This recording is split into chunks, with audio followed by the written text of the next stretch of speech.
Қайырлы күн, құрметті оқушылар мен мұғалімдер. Менің атым Туйбаев Дамир Амирұлы, мен Алматы қаласы төтенше жағдайлар департаментінің инженері болып табыламын. Бүгінгі тақырып оқушылар мен мұғалімдерге білім беру объектілерінде сел жаттығуларды ұйымдастыру бойынша нұсқаулық.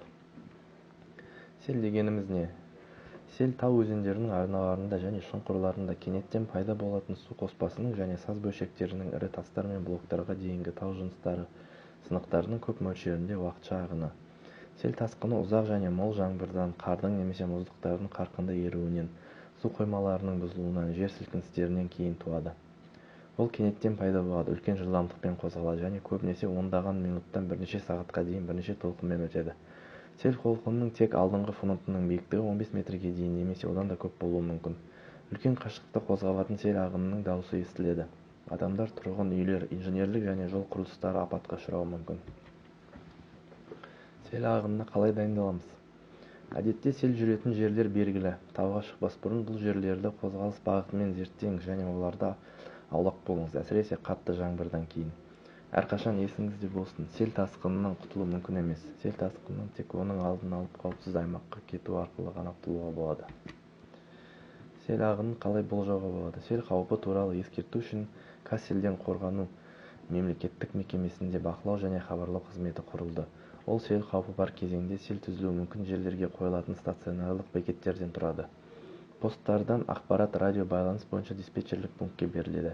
Әдетте сел қаупі немесе түсу кезінде халыққа қауіп туралы хабарланады. Бірақ адам факторын ескере отырып, қауіпті табиғи аймақтарда өте мұқият болу қажет. Сел ағыны кезіндегі әрекеттер. Таудағы жағдай туралы бұқаралық ақпарат құралдарының хабарламаларын қадағалаңыз. Егер сел қаупі бар бассейннің жоғары жағында қатты нөсер жаңбыр болса, сел қаупі бар арнадан шығыңыз. Демалысқа тоқтамаңыз және сел қаупі бар арналардың жанында көп бөгеттерінде және олардың астында шатырлы лагерь құрмаңыз. Қозғалатын сел ағынының 50-70 метрден жақындамаңыз. Тік жартастар мен тік беткейлердің жанында тоқтамаңыз. Өйткені селдің өту кезінде сілкінуден сырғыма немесе тастың құлауы болуы мүмкін. Сел арналары мен адамдар арасында кемінде 20-30 метр аралықпен қозғалысты жүзеге асырыңыз. Сел білігі өткеннен кейін сел арнасынан түспеңіз. Сел ағыны кезінде не істеу керек? Жақындап келе жатқан сел тасқыны туралы халықты хабардар еткен жағдайда, сондай-ақ оның пайда болуының алғашқы белгілері кезінде үй-жайдан мүмкіндігінше тез шығу, айналасындағыларға қауіп туралы ескерту және қауіпсіз жерге шығу қажет. Үйден шыққан кезде өрттің алдын алу үшін пештерді, газ крандарды, шамдарды сөндіріп, электр құрылғыларын өшіру керек.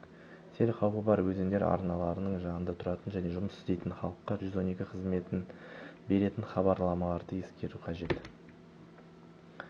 Сел шығындылары қаупі төнген кезде келіп түскен сигнал бойынша қажетті құжаттар мен бағалы заттарды ала отырып, алдын ала белгіленген маршруттар бойынша құтқару орындарына дейін дереу эвакуациялауды жүзеге асыру қажет. Қозғалыс бағыты мен жинау пункттері тұрғылықты жері бойынша төтенше жағдайлар жөніндегі аудандық бөлімдерде және ПИК-те нақтылануы тиіс. 2021 жылдың 13 мамырында Қазақстан Республикасы үкіметінің қаулысымен Төтенше жағдайлар министрлігінің Көкшетау техникалық институтына Мәлік Ғабдуллин атындағы азаматтық қорғау академиясы мәртебесі берілді. Академия біздің еліміздегі болашақ құтқарушыларды даярлауды жүзеге асыратын жалғыз жоғарғы оқу орны. Оның тарихы 1973 жылдан басталады. Осы жылы Көкшетауға Алматы қаласынан Қазақ КСР Ішкі істер министрлігі басқармасының әскерилендірілген өрт күзетінің оқу жасағы көшірілді. 1997 жылы оқу орны Қазақстан Республикасы төтенше жағдайлар комитетінің Көкшетау техникалық училищесі болып өзгертілді. Дәл осы жылы жоғарғы кәсіптік білім беру бағдарламасы бойынша алғашқы курсанттар қабылданды.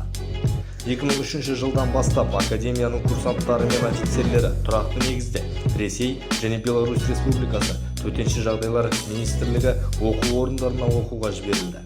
2009 жылы өрт қауіпсіздігі мамандығы бойынша бакалаврларының алғашқы шығарылымы өтті.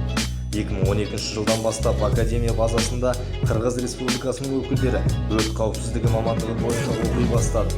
Бүгінгі таңда Қырғызстаннан келген 20 курсант біздің жоғарғы оқу орнымызды бітірді. 2019 жылдан бастап Тәжікстан азаматтарын оқыту туралы шешім қабылданды. 1997 жылдан бастап академияда 5000-ға жуық жоғары білікті мамандар даярланды. Оның ішінде 132 түлек үздік диплом алды. Олардың көпшілігі басшылық лауазымдарда жұмыс істейді. Бүгінгі таңда оқу орны 4 білім беру бағдарламасы бойынша білікті мамандар даярлайды. Атап айтқанда, өрт қауіпсіздігі, төтенше жағдайларда қорғау, азаматтық қорғаныстық күштері, командалық тактикалық өрт сөндіру және авариялық құтқару ісі, сондай-ақ өрт қауіпсіздігі мамандығы бойынша қашықтықтан оқыту жүргізіледі. 2022 жылдан бастап өрт қауіпсіздігі мамандығы бойынша магистратураға алғашқы түлектерді қабылдау жоспарлануда.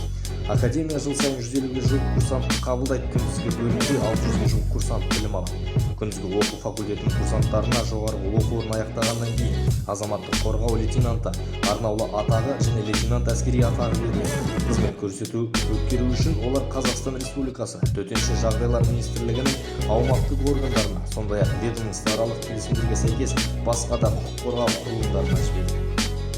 Білім беру ұйымының имиджін оның түлектері қалыптастырады. Олар өздерінің қызметтік борыштарын абыроймен орындайды. Ұлттық байлықты өрт апатынан қорғау бойынша алдыңғы шепте тұрады. Табиғи және техногендік сипаттағы төтенше жағдайлардың салдарын жоюға қатысады.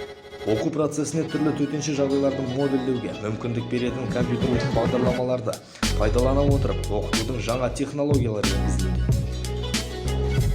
Алдағы уақытта академия жанынан ғылыми зерттеу қызметін дамытуға бағытталған ғылыми зерттеу орталығын ашу жоспарлануда. Сондай-ақ алдағы жылдары жоғарғы оқу орны өз алдына негізгі міндеттер қойып отыр. Докторантура бағдарламасы бойынша білім беру қызметімен айналысуға арналған лицензия алу, жаңа оқу корпусы мен жатақхана салу,